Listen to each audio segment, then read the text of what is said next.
United States versus 4219 University Drive. Thank you, Your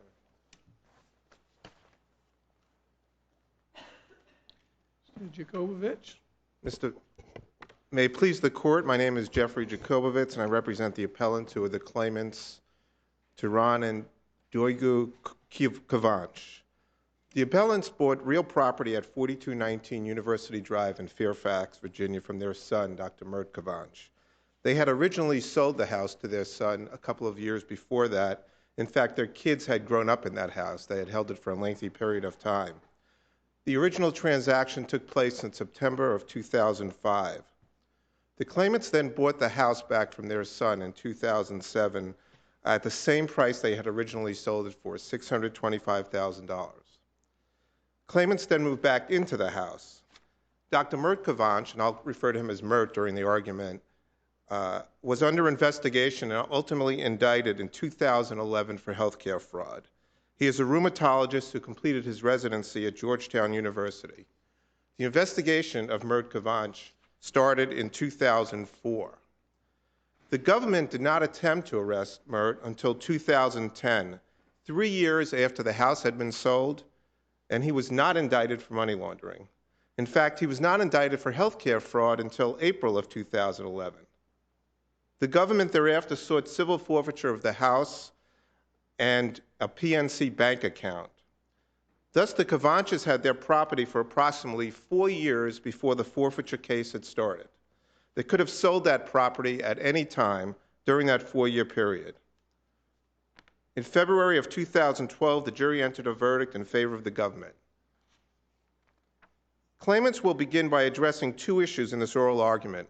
First, the statute of limitations, and second, the denial of remote testimony. In that factual recitation that you gave, is it relevant to point out that during this process, Dr. Mert poured quite a bit of money into this house in terms of the renovations that were done and the mortgages on it and things of that nature? He did put money into the house, Your Honor, but... It wasn't just a little money. It was quite a bit of money, wasn't it? Well, that's right, but we don't know the origins of that money. At that point, he had been living in the house, or he had owned the house. His parents then bought it back from him and moved in. Said it came from a certain account. It did come from an account, Your Honor, and the government... The account in which he was putting monies in from his business? He was, Your Honor, and there was an initial investigation of Mert Kavanch, which the government has tried to bifurcate, an initial overbilling investigation, which we claim is still part of the healthcare fraud investigation. And it's not clear where that money went into and which account that money went into. And so there was money commingled in that account, and there were checks written to the construction company that said that the money was being paid for rebuilding the house or construction on the house. But when the parents ultimately bought the house and moved back in, the house was a complete house in perfect condition, and in any event, they did purchase the house. They paid whom? They paid $625,000 to their son, Mert. And in fact, there's no evidence. On the statute of limitations, don't you have a factual finding here on the part of the district court? Well, Your Honor, it's our contention, and we differ with the government on that issue, that it's actually a de novo review by this court, that it's a motion to dismiss under 12b-6. But you have a fact finding, do you not, that the discovery occurred in October of 2006? That's correct. And not April of 2005. And there's the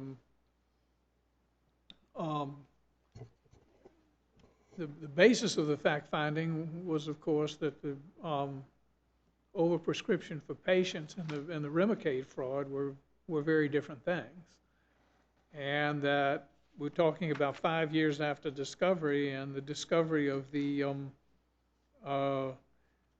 overbilling for Remicade didn't occur until 2006, not April of 2005. And that would have brought it within the statute of limitations. And you're trying to date the day of discovery to the Maxwell allegations, but the Maxwell allegations didn't have anything to do with the Remicade overbillings, as I understand it. Your Honor, the government admitted in their interrogatories that their discovery of healthcare fraud began in April of 2005. But there are different forms of healthcare fraud. The Maxwell allegations did not concern overbilling for Remicade treatments that were never administered. Your Honor, isn't that correct? Didn't the Maxwell allegations have to do with overprescription of narcotics rather than billing for Remicade? But didn't Judge O'Grady make a finding to that effect? He did, but Your Honor, we disagree with that finding because overbilling is overbilling, and the healthcare fraud statute doesn't differentiate between Remicade healthcare fraud and overbilling for prescriptions. And in fact, Agent Weeder testified, he's the case agent, he testified at his deposition that the overbilling on prescriptions could be healthcare fraud. And so they were aware of healthcare fraud prior to 2006. In any event, we filed a motion to strike, and the claim basis for the forfeiture action was healthcare fraud and money laundering, both allegedly committed by the son Mert. And by the way, nobody was ever indicted for money laundering. The doctor was not indicted for money laundering, and the testimony, both at depositions and trial, were that the parents, who we claimed were innocent bona fide purchasers, never knew about any kind of money laundering and never participated in any money laundering. And that was both testimony from Agent Weeder and Agent Sears, who testified, the accountant. Even if we took your view of the healthcare fraud, isn't each instance of healthcare fraud a part of a continuing course of conduct? Your Honor, we would disagree with that, because if that's the situation, then any time there is a healthcare fraud committed, it would circumvent... the Seventh Circuit held as much. If you're talking about, are you talking about the Suffield Place case? Yeah, I'm talking about Suffield. Well, in Suffield, Your Honor, court's indulgence,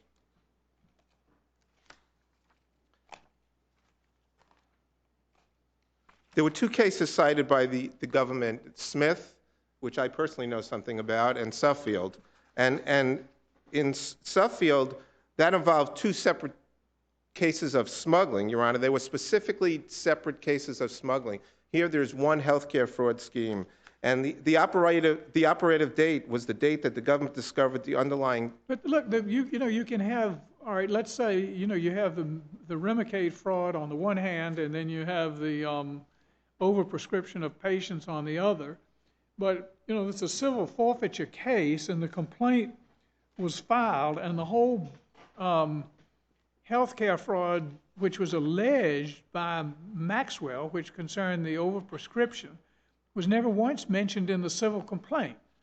But what was mentioned in the civil complaint were discoveries that were made in October of 2006, and that formed the basis of the civil complaint. And the government is not obliged to take the instances of healthcare fraud that you think it should take.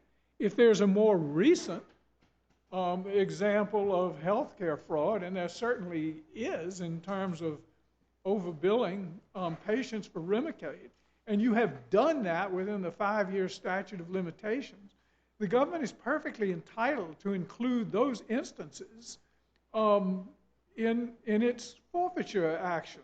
And what you're trying to tell us is that the government is restricted in terms of its civil complaint only to the instances of healthcare fraud that arguably fall outside of the statute of limitations. And I haven't heard that theory before.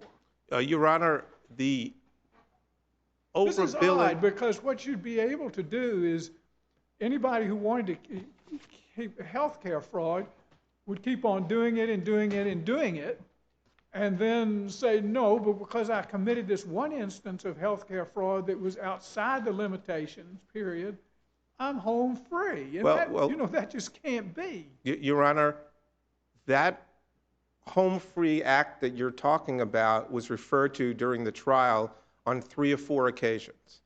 It was referred to, and we pointed it out in our brief. Moreover, The government cannot just pick and choose what they want to under the statute, because under that theory, It's taking an act of healthcare fraud that was well within the statute of limitations. but then they're picking and choosing that act, and under your theory, then the statute would never start running. No, oh yes, it starts running when you stop committing healthcare fraud. That's when it starts running. As long as the statute is told, as long as you commit instance after instance after instance of fraud. Well, You can start the statute running very well by ceasing the unlawful activity.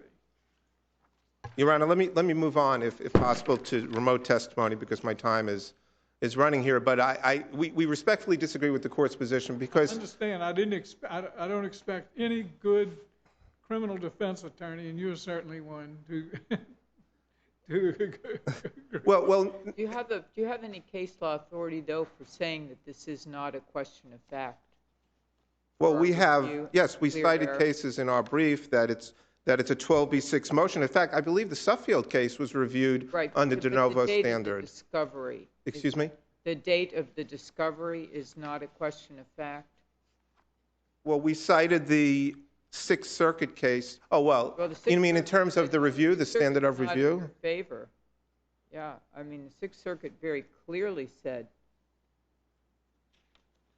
an offense is the statute of limitations is a question of fact. Let me see where they said that. It was the $515,000. That's right, case? which came out as saying the government had violated the statute of limitations. Right, but they did it a clear error analysis. That's did they right. not? They did it a different different analysis than Suffield Terrace. That's correct, Your Honor. There appears to be a split on that in terms of what the standard of review should be. Well, why doesn't this make more sense, the Sixth Circuit's position? Because we're talking about a determination of when something was discovered, and that isn't that necessarily factual in nature? But, well, Your Honor, 12b6 motions have historically, I believe, been looked at under a de novo standard. This is an affirmative defense, and an affirmative defense that's raised in the 12b6 context, and we would contend that that it really is a de novo review. I mean, when a court analyzes summary judgment, and summary judgment involves certain fact elements that the court has to make a finding I haven't even on, heard it's you still really reviewed de novo. I mean, I haven't really heard you dispute this. The only way you don't dispute that a discovery of Remicade fraud occurred in 2006. All you say is that Well, we dispute that. the We say discovery of something else occurred in April 2005. No, we dispute the Remicade was discovered early in that. We have testimony by Agent Weeder that it was discovered that the healthcare fraud began in April of 2005. So what you're saying really is you're not relying on any particular fact. You're making a legal argument that the government can't piggyback. That's correct. That's correct, Your Honor. With respect to the remote testimony, denial of the remote testimony, we filed a motion to allow Taran Kavanch to testify remotely. He's in his 80s, Your Honor, and he was a distinguished diplomat at the United Nations. He was on the executive board of the World Bank and the IMF. His background information was kept from the jury because the court decided that he could not testify remotely. The court was upholding the magistrate's position. We in fact submitted his treating physician's report and then a supplemental report indicating that he could not travel and he could testify contemporaneously, but he cannot travel to the States. The magistrate held that she in fact had, and let me say the treating physician's report indicated 3 or 4 different series. Are you talking about the son or the parents? The parents. Well, it relates to the son as well because we also tried to have the son testify remotely, and that's a different story, but it's an overall lack of due process and fairness. The district court,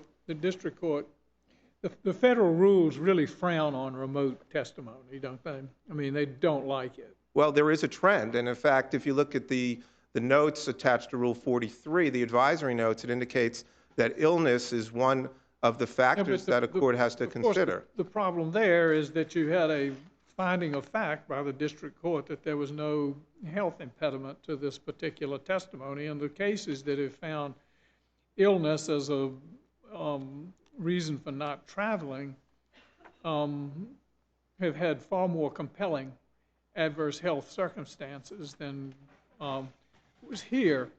But, you know, I think the federal rules, you know, they say the importance of presenting live testimony in court cannot be forgotten.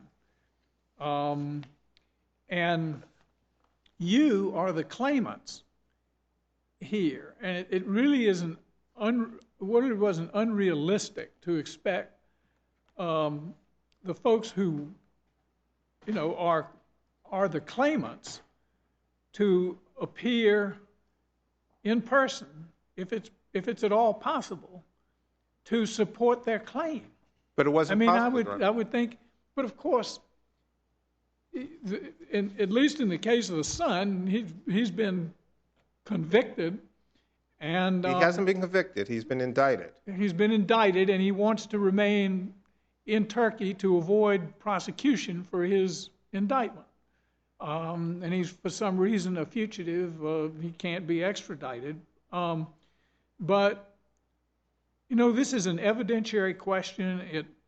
The district court is in a better position to assess this kind of thing and whether somebody can travel. The district court is within its rights to say, I want live testimony, especially when somebody's claiming this very expensive home. I think that the person who could best assess it would be the treating physician, and that's what case law has held, which we cited to the court. And here's a situation where he had prostate cancer, he had hypertensive emergencies, multiple kidney stones, he had fainting spells. Those are pretty serious illnesses where over an 80-year-old gentleman would get on a plane and travel from Turkey to the United States, whereas he could testify remotely by video, which has been the trend in courts. It's not allowed in criminal cases. It's certainly allowed in civil cases, and the courts have held that people can testify in that manner. And we made him available for an informal deposition in Turkey. The government said no, they wouldn't do it. The government did not try to take his formal deposition at The Hague. And so we were just trying to get his testimony in. The two people who knew most about the transaction were him and his son. His son's remote testimony was disallowed, putting aside that he's under indictment here. But what I'm saying is we tried to get evidence before the jury. In fact, the judge during the case said, I know I made it difficult on you, Mr. Jacobowitz, because I haven't let your witnesses testify. And so it made for a hearing that really lacked in due process and fundamental fairness. All right. Thank you, sir. Thank you. Ms. Taylor. May it please the court, I'm Karen Taylor, and along with Brian Harrison, who's at council table, we represent the United States. Beginning first with the statute of limitations issue, Judge O'Grady was not clearly erroneous in determining that the discovery of the healthcare fraud, which underlies the civil forfeiture complaint and which the evidence at trial focused on, was the Remicade fraud scheme, which was discovered, as Judge O'Grady found, in October of 2006. Although the government was aware of an allegation of a general claim of healthcare fraud earlier, it had nothing to do with the Remicade fraud scheme that underlies this case. And I might point out, Your Honors, that this case was based on a continuing course of conduct, a continuing course of healthcare fraud.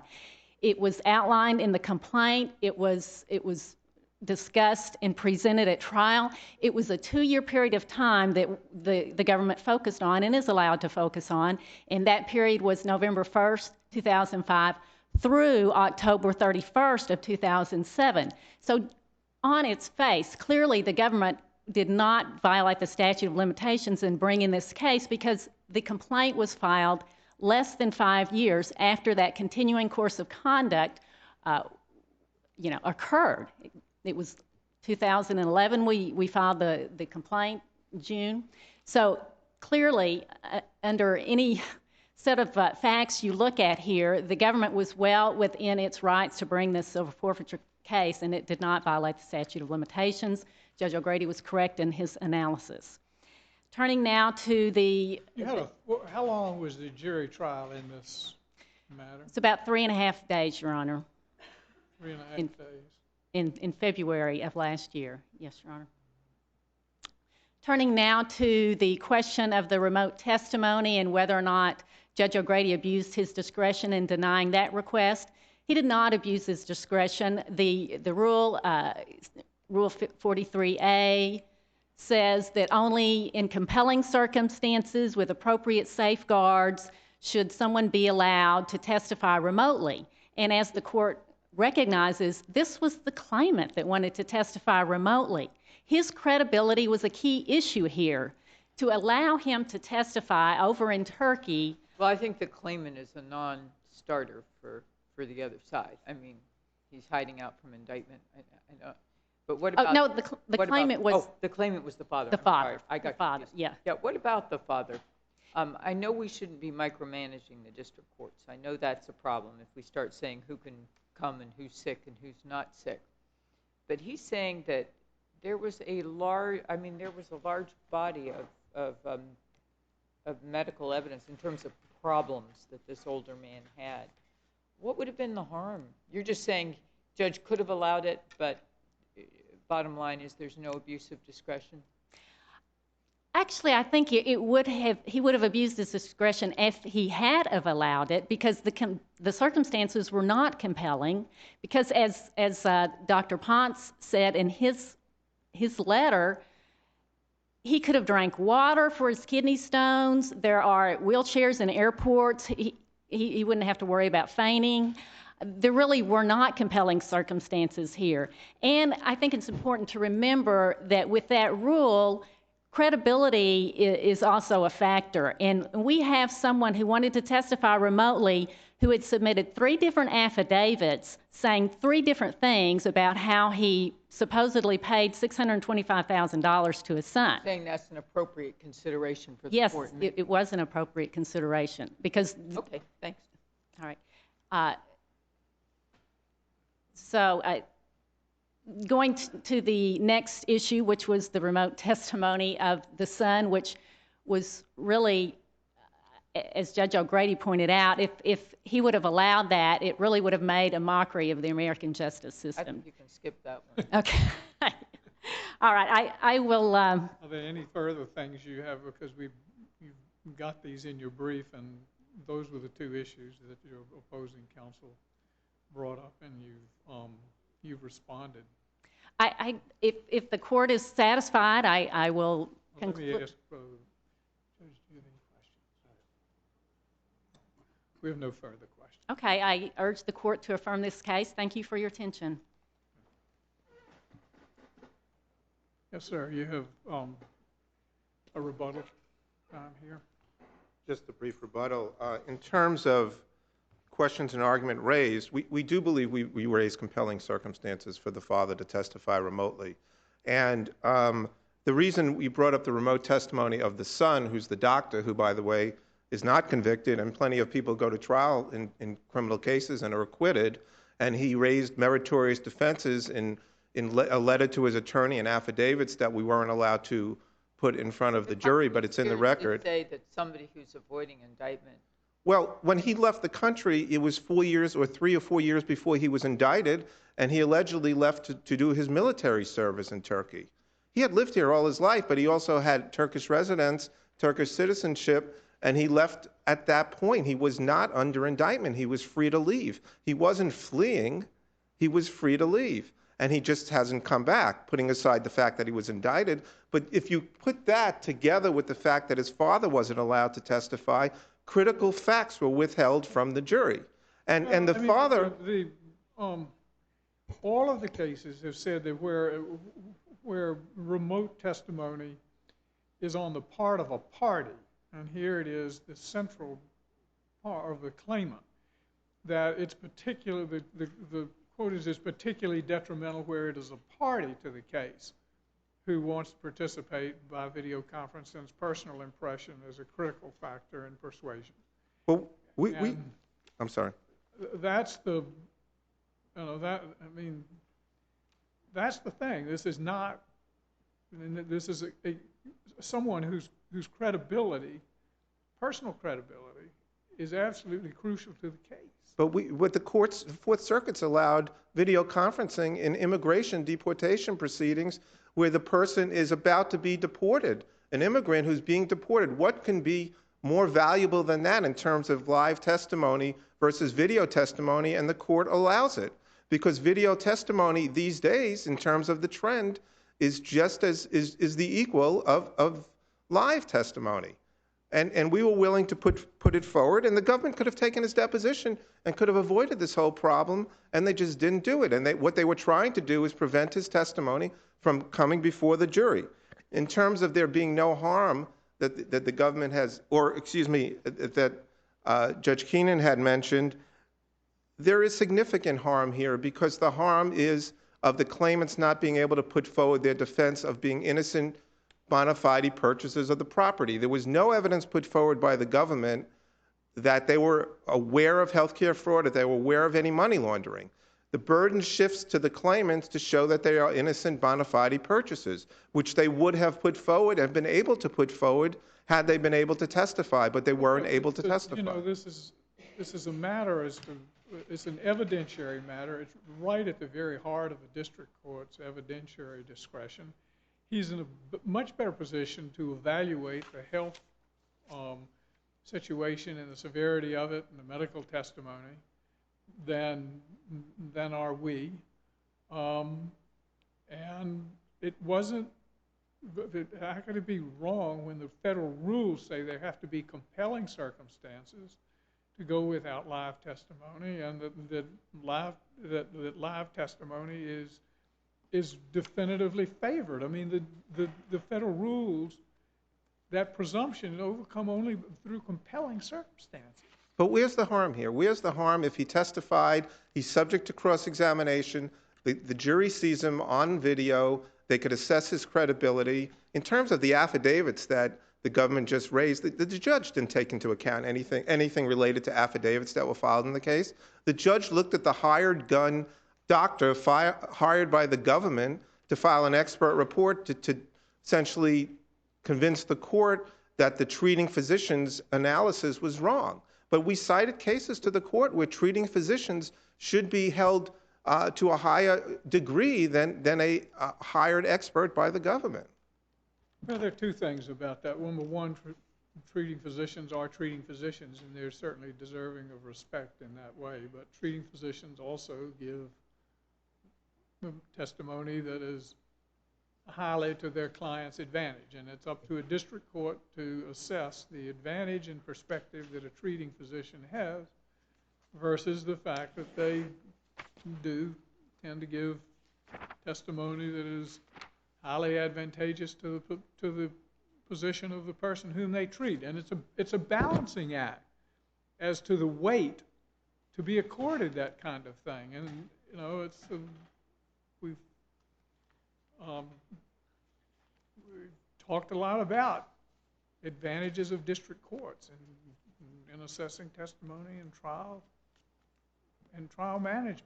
Well, Your Honor, it's an overall picture, and I'll summarize, but it's an overall picture of the fact that the claimants weren't allowed to have their theory of the case instruction read by the court, the fundamental unfairness of the remote testimony being denied,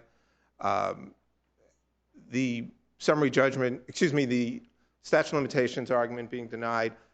We contend that this was an unfair proceeding. The claimants were denied due process. The judge even acknowledged that he didn't allow my witnesses to testify, the claimants to testify. We don't know whether the deposits that Judge Wynn alluded to previously in terms of that formed the basis of the construction, whether they were from the insurance overbilling or whether they were from the Remicade overbilling. The special verdict form did not differentiate between overbilling on prescription drugs and Remicade, even though overbilling had been referred to 3 or 4 times during the trial. The thing I would mention to you is you don't waive any of those arguments. You have all the arguments that a lot of times people can't get to all the arguments that they raise in a brief and oral argument, but those aren't waived. Thank you, Your Honor. Okay, do you have one final? Well, in any event, we would ask that the the jury verdict be reversed and the case dismissed. All right, we thank you. We will adjourn court.